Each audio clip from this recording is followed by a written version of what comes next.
Vamos conversar agora sobre o seguinte tema.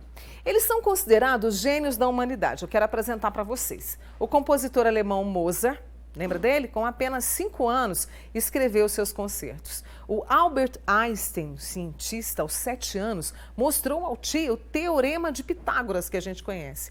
E o Isaac Newton fez um moinho solar. Eles são gênios, uma inteligência assim acima da média. Pela Organização Mundial da Saúde, pelo menos 5% da população é superdotada. No Brasil, seriam 2.300.000 jovens com inteligência acima da média. Estou recebendo aqui hoje a neuropediatra Nívia de Macedo para conversar a respeito disso. Nívia, obrigada mais uma vez, viu? Eu que agradeço, um prazer. O que é considerado uma criança superdotada? É a mesma coisa que ser muito inteligente? Como é que a gente reconhece? Então, assim, a definição, né, acaba tendo várias correntes, várias definições, mas de uma maneira prática.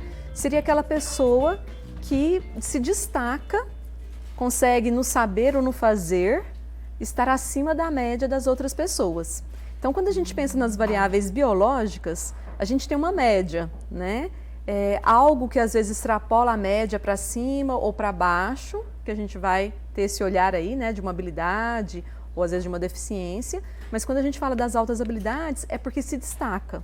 Então são habilidades no fazer ou no saber, né? Não é só na inteligência, a gente fica muito focado ali na parte acadêmica, né? Mas são diversas habilidades que podem surgir. Isso pode ser identificado precocemente. Então existem aquelas crianças que a gente fala crianças precoces, né? Que mesmo antes dos pais ensinarem, elas já sabem ler, já sabem escrever. Então, na área da linguística, da matemática, às vezes a gente tem mais facilidade de identificar. Mas, às vezes, podem ser em outras áreas. Por exemplo, na criatividade, nas artes em geral, né? Você citou aí a questão do Mozart, né? Do Beethoven. Então, podem ser nas habilidades artísticas, mas também podem ser nas habilidades psicomotoras, no esporte, pode ser na liderança. Nem sempre assim vai ser aquela criança precoce, porque depende da habilidade da área, né? E da observação dos familiares, das pessoas mais próximas. Mas também pode ser através da prática. A gente pode ter, ao longo do tempo, a pessoa gosta muito de um determinado assunto, né? E ela vai realmente se desempenhando e ela, com a prática, ela pode se tornar também uma pessoa com uma alta habilidade. Ela já tinha uma tendência, uma facilidade, mas assim, é preciso também ter uma prática, a gente precisa dar oportunidade. Então, assim, é algo nato? Sim. A gente fala que é genético e ambiental, mas a gente também precisa do ambiente, um ambiente favorável para que esse talento também possa se desenvolver. É aquele lúdico, então, por exemplo, no caso das artes, no caso do instrumento, é oferecer isso para a criança. Sim. E aí, depois, o diagnóstico, eu vou colocar a palavra diagnóstico, porque não me vem outra aqui a agora. Identificação, A identificação. Ela é feita por exame clínico, tem o teste do QI, ele é aplicado esse teste do QI. Como que é isso, Nívia? Então, quando a gente pensa nas habilidades acadêmicas, então linguísticas, matemáticas, a gente até tem instrumentos hoje que podem sim detectar uma criança a partir de 6 anos de idade com mais fidelidade, mas também em crianças mais novas é possível a gente aplicar testes, sim.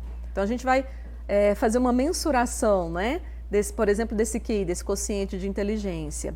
Porém, na testagem, pode ser que o indivíduo fique ansioso, e aí a memória de trabalho começa a ficar prejudicada, e às vezes ele não vai ter uma pontuação tão significativa para a gente falar que realmente, não, do ponto de vista intelectual, ele tem altas habilidades. Então, existe uma fragilidade também em testes, nessa mensuração. Mas, do ponto de vista cognitivo, intelectual, é mais fácil a gente conseguir medir e identificar. Porém, as outras habilidades, às vezes a gente não tem ainda instrumentos próprios para fazer essa mensuração. Então, é claro que no mundo ideal, né, seria muito adequado uma avaliação interdisciplinar. Mas também eu fico pensando que é muito importante a observação dos pais, daquelas pessoas que conhecem essa criança desde o seu princípio, né? E já vai percebendo algo que ela consegue fazer de uma maneira um pouco mais nata, mais intuitiva, com menos esforço. Ou a curiosidade, aquela criança que realmente está sempre procurando, né? Entender melhor cada detalhe, cada assunto, que às vezes usa um vocabulário até mais refinado, né? Então, identificar isso precocemente é importante, os pais têm um papel interessante nesse aspecto. Eu também falo que o pediatra, né, que acompanha esse bebê desde o nascimento, quanto que é importante, né, a gente dar capacitação, formar esse pediatra, também para ter esse olhar, também para ter um trabalho ali de psicoorientação com os pais, tanto, né, nos estímulos, né, orientar os estímulos, quanto na identificação dessas áreas que possam realmente ser áreas de maior interesse daquela criança.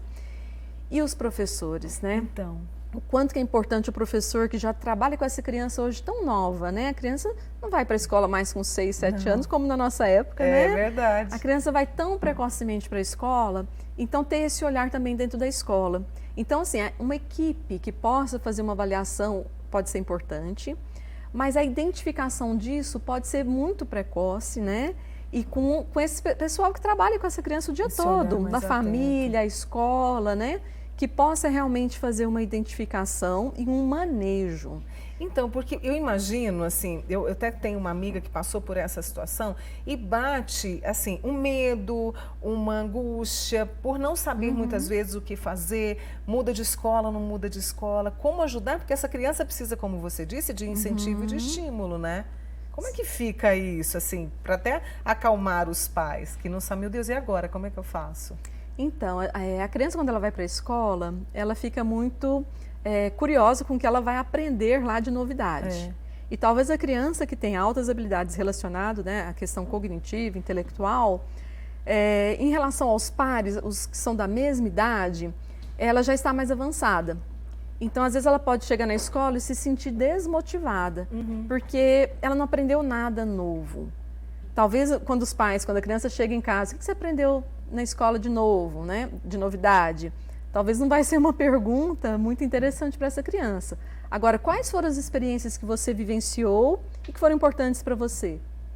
Porque, além das habilidades cognitivas, né, a criança também tem outras experiências dentro da escola.